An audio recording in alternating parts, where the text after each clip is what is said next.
तो राधे राधे, जय पिताजी की लाली, सभी भक्तों पे खूब कृपा करे।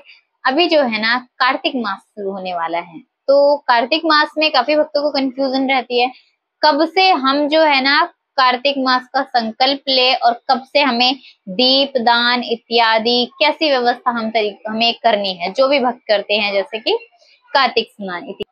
बहुत से भक्तों को तो ये भी नहीं पता होता कि कार्तिक मास कितना पुण्यदायी है, कार्तिक स्नान का कितना अधिक महत्व है, और जो भक्त कार्तिक स्नान नहीं कर सकते हैं तो वो ऐसी स्थिति में क्या करें जिससे उन्हें कार्तिक मास का पूरा फल प्राप्त हो सके।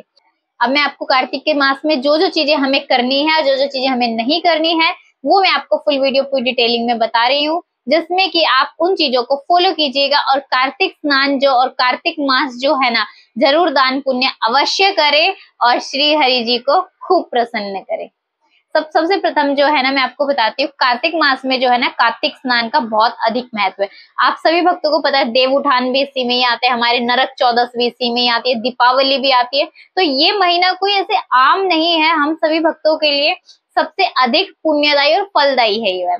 तो कार्तिक मास जो है ना आपको संकल्प जो भी भक्त लेंगे वो पूर्णमासी से लेंगे, और वो भी शरद पूर्णिमा के दिन से। अब काफी भक्त कहेंगे कि स्नान तो प्रतिपदा से हम करेंगे यानी कि एकम से करेंगे, तो फिर हम पूर्णिमा से क्यों संकल्प ले। तो मैं आपसे भक्तों को बता दूं, पूर्णिमा से अमावस्या यानी कि जब पूरा जब फिनिश होगा हमारा, जब पूरा मतलब कार्तिक मास हमारा समाप्ति पे होगा तो वो पूर्णमासी ही होगी। तो यानी कि इसलिए अश्वनी मास की पूर्णमासी और कार्तिक मास की जो पूर्णमासी होगी जिसमें हमारा कार्तिक मास समाप्ति पर होगा तब ये संकल्प पूर्ण होता है। इसलिए आपको कार्तिक पूर्णिमा से जो है ना सारे नियम फॉलो करने होंगे। सर्वप्रथम भक्त की कार्तिक पूर्णिमा के दिन जो आप सभी भक्तों को जो है सुबह प्रातः ब्रह्म मुहूर्त में उठकर आपको जो है ना स्नान करना होगा। अब स्नान के लिए आपको ना आपके ऊपर डिपेंड करता है कि आप 2:30 बजे उठो, 3 बजे उठ सकते हो। काफी भक्त वैसे कहा जाता है कि नदी में या खुले स्थान वैसे जहां पर स्नान करना चाहिए, लेकिन आज हम जैसे हम दिल्ली जैसे शहरों में और काफी जगह ऐसी जहां व्यवस्था नहीं हो सकती है कि हम यमुना जी गंगा जी जाके स्नान कर सके, तो आप अपने घर पे भी स्नान कर सकते हो। तो आपको सुबह जो है ना जैसे 2:30-3 बजे आप उठकर ब्रह्म मुहूर्त में आप स्नान करके स्नान इत्यादि से निवृत्त हो जाओ। जो भी भक्त जो करना चाहते हैं, जो भी कार्तिक स्नान करेंगे, उसके बाद में आपको 4 बजे से अपने जो है ना घर में पूजन करना शुरू कर देना है। आप पूजन कीजिए घर में अपने लाला को जो है ना, आप जो सुबह के टाइम कोई भक्त कहते हैं सुबह 4 बजे उठाते हैं और कुछ भक्त कहते हैं हम सुबह ब्रह्म मुहूर्त में नहीं उठाते इतनी जल्दी, तो आप अपने लाला को आराम से उठाना चाहते हैं वो आराम से उठा सकते हैं। समय के जैसे आप 6, 7, 8 बजे आपको जैसा भी उचित लगता है उस समय पे आप अपने घर में पूजन कीजिए। पीपल पतवारी का पूजन अवश्य कीजिएगा, तुलसी महारानी जी का पूजन अवश्य कीजिएगा, शमी जी आपके घर में विराजमान है तो उनका भी, यानी कि सबका पूजन आप जो है ना अवश्य कीजिएगा। आप जो है ना इस तरीके से सुबह पूजन कीजिएगा। जो जो मैंने चीजें आपको कहा इनका अवश्य जरूर पूजन होता है।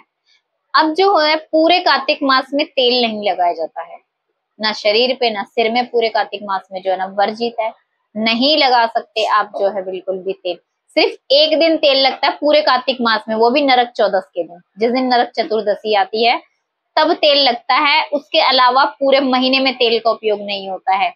और काफी भक्तों को संकल्प ब्रह्मचर्य से रहना होता है। इसमें ये नहीं है कि हम संकल्प लेंगे तभी, जो भी भक्त अगर मानते हैं फॉलो करते हैं ब्रह्मचर्य का भी पालन अवश्य करें। तामसी चीजें तो आपको पता ही है, दालें भी नहीं खाई जाती हैं इस महीने में, दाल को भी जो है ना वर्जित किया जाता है। और जो है इसमें यानी कि तामसी चीजें जितनी भी होंगी वो भी आपको नहीं खानी होती है। काफी भक्त जो चाहे जमीन पे लेटकर अगर लेटना चाहते हैं कि हम पूरे महीने जो है ना जमीन पर सोना चाहते हैं तो वो भी जमीन पर भी जो है ना ये नियम भी ले सकते हैं। अब ये होता है काफी भक्तों को कि हम इस महीने में दीप दान का बहुत अधिक महत्व है, यानी कि जितने आप सुबह के समय और संध्या के समय आप दीप दान अवश्य करें। अब मैं आपको दीप दान का महत्व, जैसे कि आप कभी भी गंगा जी या हरिद्वार जाते हैं तो उसमें कहा जाता है ना 1008 बत्तियों की पूजन हो रहा है इस तरीके से। तो ये बत्तियों का जो पूजन होता है ना इसका भी बहुत अधिक महत्व है। अगर आप पिताजी के सामने दिया जलाते तो आपको 3 बत्ती का प्रतिदिन 3 बत्ती, 3 बत्ती किस तरीके से मैं आपको बताती हूँ। जैसे कि आप कलावा लोगे, कलावे के अंदर जितनी डोरी आ रही है चल के, 1 डोरी 2 डोरी 3 डोरी, तो वो 3 बत्ती का दिया होगा। पूरा कलावा को तोड़ोगे उसमें देखना कितनी बत्तियां बनती है। ऐसे 3 बत्ती का दिया आप जो है ना जला सकते हो। विष्णु जी के समक्ष जो है ना आप 5 बत्ती का दिया आप जलाइएगा, और शनि जी के समक्ष में आप 7 बत्ती का दिया जला सकते हैं। इस तरीके से जो है ना आप ऐसे अलग अलग बत्तियों का दिया पूरे 1 महीने तक अवश्य जरूर जलाए जो आप ये दिया। और सुबह जब पीपल जी के समक्ष है उस समय भी आप जो है ना दिया अवश्य जलाएं। और जो भी पूजन करते सुबह और संध्या जो है ना आपको अवश्य ही दिया जलाना चाहिए। इसका बहुत अधिक महत्व है। आप किसी तीर्थ पे जा रहे हो, हरिद्वार, गंगा स्नान, जहां भी आप जा रहे हो वहां पर अवश्य जो है दीप दान जरूर करें। इस महीने का दीप दान आपको बहुत बहुत बहुत पुण्य फलदायी होता है। इसलिए इस महीने में जो व्यक्ति ना भी पूजन करता है ना वो भी दिया जलाता है इस महीने में, क्योंकि उसे पता है कि मैं दीप दान अवश्य करना है। और आपको दिया जो किसमें जलाना है, जो दिए आते हैं मिट्टी के, आप उनको दियों को लेकर आइए, पानी में भिगो दीजिएगा। उसके बाद में उन्हें जो है ठंडा हो जाता दिया, फिर उसके बाद में आप बत्ती जलाकर और फिर उसके बाद आप जो है ना पूजन कीजिएगा। तो इस तरीके से आप जो है ना दीपदान जरूर करें। अब जो है इसमें कार्तिक मास में काफी भक्तों को ये रहता है क्या हम जैसे अब घर पर व्यवस्था आपकी ना हो पाए तो अब इस समय आपको कहीं बाहर जाना पड़े, तो आप जहां भी जा रहे हो अपना नियम अवश्य फॉलो करना। जो हमारी तुलसी महारानी जी हैं और पीपल पतवारी है, संडे के दिन उसमें जो वहां पर जो जल अर्पण ना करना, क्योंकि इससे नियम भंग नहीं होता। शास्त्रों में जिन दिनों को मना है, अगर आप उस दिन दिया अगर वहां पर जल नहीं चढ़ाओगे तो उस दिन आपका ये जो नियम है ये खंडित नहीं होता है, पूजन अवश्य माना जाता है।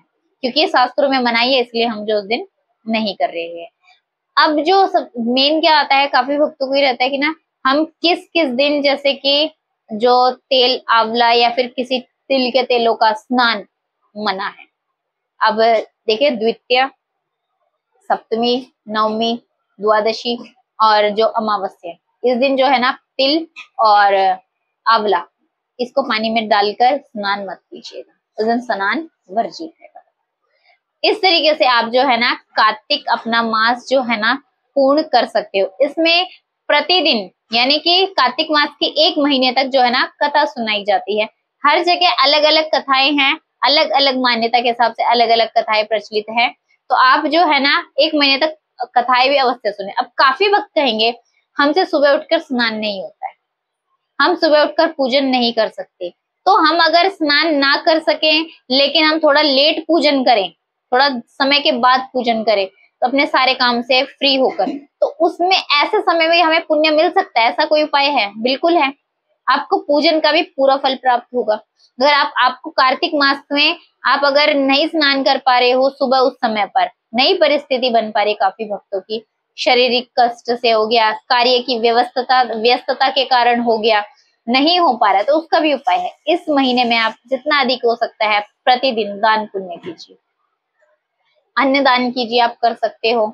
आप किसी को भी भूखे को भोजन कराइए, मंदिर में दान कर सकते हो। आपको जहां पर आपको लगता है कि मुझे किसी की मदद करनी है आप वहां पर मदद कीजिएगा।